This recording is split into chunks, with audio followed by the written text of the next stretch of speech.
চলো যাই দু চাকায় চড়ে পুরো জগৎটাকে দেখাবো রাস্তা ঘুরে। আজ আমি কোনো পাহাড়ে উঠে মেঘের সাথে সেলফি তুলছি না, আর সমুদ্রের নোনা জল পা ভিজিয়ে ভিটামিন সি নিচ্ছি না। আজ যাচ্ছি এমন একজনের টানে যার কণ্ঠ আমাদের ব্রেকআপ না হলেও ছাকা খাওয়ার অনুভূতি দেয়। हेलो भैया। हाँ बोलना उसकी आवाज सुनिए, उसको कॉन्फ्रेंस में लो ना यार। प्लीज। अच्छा रुक मैं लेता हूँ, बट तू कुछ बोलियो मत, ठीक है? हाँ राहुल, कैसा है? যার গান শুনলে মনে হয় প্রাক্তন প্রেমিকা বুঝি পাশের গলিতেই দাঁড়িয়ে আছে। হ্যাঁ বন্ধুরা, আজ আমরা যাচ্ছি মুর্শিদাবাদের জিয়াগঞ্জে।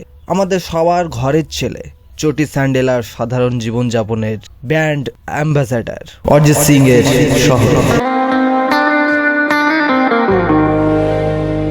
জিয়াগঞ্জে পা দিলেই কেমন একটা সুরসুর গন্ধ পাচ্ছি। লোকজনকে জিজ্ঞেস করলাম, ভাই অরিজিৎ সিং এর বাড়ি কোনটা? তারা এমন ভাবে হাসলো যেন আমি জিজ্ঞেস করেছি স্বামী বিবেকানন্দের বাড়ি কোনটা। আসলে এখানকার বাতাসে অক্সিজেনের চেয়ে মেলোডিন বেশি।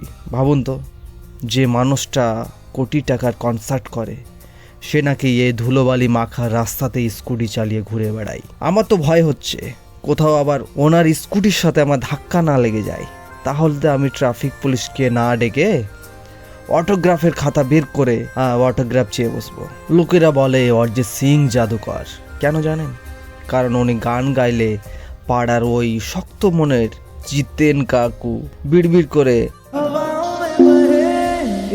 গেয়ে ওঠে। আর ওনার সিম্পলিটি, উফ কি বলবো। আর লোকে অরিজিৎ দাকে খুঁজতে গিয়ে অনেক সময় ভুল করে ওনার বাড়ির পাশের মুদির দোকানের কাকুকে অটোগ্রাফ দিয়ে ফেলে, কারণ দুজনের সাজ পোশাকই তো এক।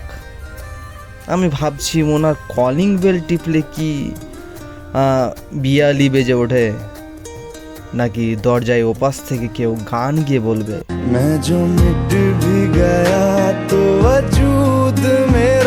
মজা অনেক হলো। কিন্তু সত্যি বলতে কি, এই জিয়াগঞ্জে আমাদের শেখায় যে সাফল্য আকাশ ছোঁয়া হলেও শেকড়টা মাটির কাছাকাছি রাখতে হয়। গ্ল্যামার আর আলোর ঝকঝকানি ছেড়ে অরিজিৎ দা বারবার এই শান্ত শহরে ফিরে আসেন। এ গলিগুলো লুকিয়ে আছে ওনার ছোটবেলা, ওনার প্রথম হারমোনিয়ামের সুর। কোনো বড় স্টার নয়, উনি এখানকার সবার ছোট ভাই, সবার ঘরের ছেলে। জিয়াগঞ্জের রাস্তা বেশ সুন্দর। অরিজিৎ সিং এত বড় মাপের একজন সুপারস্টার হয়েও কিন্তু এখন এই মাটির টানে পড়ে আছেন। তিনি মুম্বাইয়ের চাকচিক্য ছেড়ে কেন এখানে থাকেন সেটা আজ গেলে বুঝতে পারবেন। আমরা জিয়াগঞ্জে ঢুকে পড়েছি। শহরটা বেশ শান্ত। এখানে এসে যে কাউকে অরিজিৎ সিং এর কথা জিজ্ঞেস করলে তারা খুব গর্বের সাথে পথ দেখিয়ে দেয়। তবে মনে রাখবেন, আমরা যেখানে যাচ্ছি একজন ফ্যান হিসেবে, তাকে বিরক্ত করতে নয়।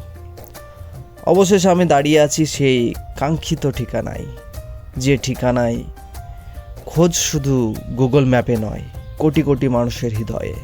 খুব ভালো করে দেখুন আমার সামনেই এই বাড়িটাকে। দেখে কি মনে হচ্ছে?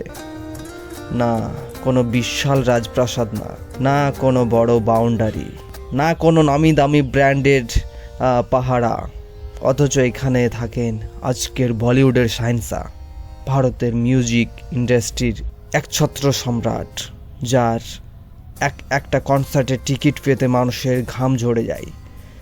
তিনি এই সাধারণ পাড়ার এক সাধারণ বাড়িতেই তার শৈশবকে আগলে রেখেছেন। আমরা অভ্যস্ত সেলিব্রিটি মানেই বড় বড় মার্সিডিজ, কালো কাচের গাড়ি আর এক ঝাঁক নিরাপত্তা রক্ষী, কিন্তু জিয়াগঞ্জে এই গলিটাও একদম আলাদা। এখানে অরিজিৎ সিং কোনো মহা তারকা নন, তিনি শুধু অরিজিৎ সিং। কখনো হয়তো দেখা যায় তিনি স্কুটি নিয়ে মুদি দোকানে যাচ্ছে, কখনো বা ছেলেকে সাধারণ স্কুলে পৌঁছে দিচ্ছে। এই যে কোনো দেখুন দাড়ি নেই, কোনো অহংকার নেই, এটাই ওনাকে অন্য সবার থেকে আলাদা করে। আজ দাঁড়িয়ে মনে হচ্ছে সত্যিকার বড় মানুষ হতে গেলে বোধহয় আকাশ ছোঁয়া দালানের দরকার হয় না, একটা বড় মনের দরকার হয়। মানুষ বড় হলে সাধারণত আকাশ ছোঁয়ার নেশায় মেতে ওঠে, ভুলে যায় সে ধুলো মাখা গলিটাকে যেখান থেকে তার শুরু হয়েছিল। কিন্তু অরিজিৎ সিং তিনি বড় হয়ে আকাশটাকে ছোঁননি, বরং তিনি আকাশটাকে নামিয়ে এনেছে জিয়াগঞ্জের এই মাটিতে। তার সার্থকতা এখানেই যে তিনি আজও নিজের শিকড়টাকে ভুলে যায়নি। তার কণ্ঠ আমাদের বিরহে কাঁদায়, আনন্দে হাসায়, কিন্তু তার এই জীবন দর্শন আমাদের শেখায় কিভাবে মাটিতে পা দিয়ে চলতে হয়। কোটি কোটি টাকা আর জগতি খ্যাত নামও ওনাকে ওনার শহর থেকে দূরে সরাতে পারেনি। এই বাড়ির সামনে দাঁড়িয়ে আজ বুঝতে পারছি সাফল্য মানে শুধু ব্যাংক ব্যালেন্স নয়, সাফল্য মানে হলো এত বড় হওয়ার পরও নিজের পাড়ার চায়ের দোকানে বসে আড্ডা দেওয়ার ক্ষমতা রাখা। অরিজিৎ সিং শুধু একজন গায়ক নন, তিনি একজন অনুপ্রেরণা। আজ এখান থেকে ফিরছি কিন্তু একটা শিক্ষা সাথে নিয়ে, মানুষ বড় হলো আকাশ ছয় ঠিকই, কিন্তু প্রকৃত মানুষ তিনি যিনি আকাশ ছুঁয়েও মাটি আগলে রাখেন। ভালোবাসা নিয়ে অরিজিৎ সিং তা আমাদের শিখিয়ে দেওয়ার জন্য যে কিভাবে সাধারণ থেকে অসাধারণ হওয়া যায়। পেছনে ফেলে এসেছি অরিজিৎ সিংয়ের সেই স্মৃতিমাখা বাড়ি। এখন আমার বাইকের চাকা এগোচ্ছে জিয়াগঞ্জের সদরঘাটের দিকে। দুপাশে গ্রামের শান্ত পরিবেশ, আর আমার কানে বাজছে অরিজিৎ সিংদার সেই গান। চলুন দেখা যাক বাইকের গতির সাথে গঙ্গার শীতল হাওয়া আমাদের কোথায় নিয়ে যায়। এই রাস্তাগুলো কিন্তু খুব অদ্ভুত। একদিকে বড় বড় ট্রাকের ডাপট, অন্যদিকে পাড়ার মুরগির আর ছাগলের ক্যাজুয়াল ওয়াক। বাইক চালানোর সময় সাবধান, এখানে ট্রাফিক পুলিশের চেয়ে জিতেন জেঠুর রাগী চোখ বেশি ভয়ঙ্কর। বাইকটা একটু স্পিডে চালাতে গেলে মনে হয় কোথা থেকে অরিজিৎ দা গিটার হাতে পেরিয়ে এসে বলবে, ভাই এত জোরে যেও না, মনটাও তো একটু পাশে বসতে দাও।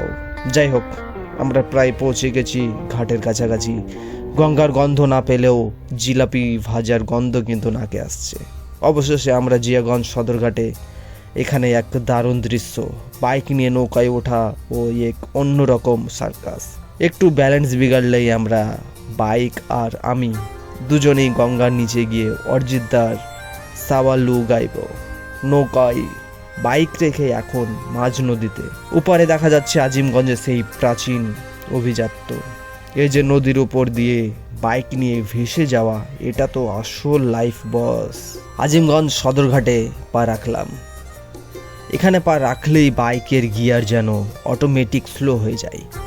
চারিদিকে ইতিহাসের ছোঁয়া, একদিকে অরিজিৎ সিং এর আধুনিক মেলোডি, আর অন্যদিকে আজিমগঞ্জের এই 1000 বছরের পুরানো গরিমা। মানুষ বড় হয়ে আকাশে ওড়ে, কিন্তু এই মাটি আর এই গঙ্গা আমাদের মনে করিয়ে দেয় আমাদের শিকড় কোথায়। বাইকের হেডলাইটের আলোয় যখন এই পুরনো রাজবাড়িগুলো দেখি, মনে হয় সময় যেন এখানে থমকে আছে। জিয়াগঞ্জ থেকে আজিমগঞ্জ এই ছোট রাইডটা শুধু দূরত্ব ছিল না, ছিল একরাশ অনুভূতির। নদীর পার করে আসা এই বাইক রাইডটা আমার মনে অনেক দিন থেকে যায়। আপনারাও যদি বাইক লাভার হন তবে একবার এই রুটে রাইড করতে চলে আসুন। ভিডিওটা কেমন লাগলো কমেন্টে জানান, ভালো লাগলে লাইক দিন, রাইডার ভাইকে সাপোর্ট করতে সাবস্ক্রাইব করুন। এখন আমি চললাম আজিমগঞ্জের গলিগুলো এক্সপ্লোর করতে।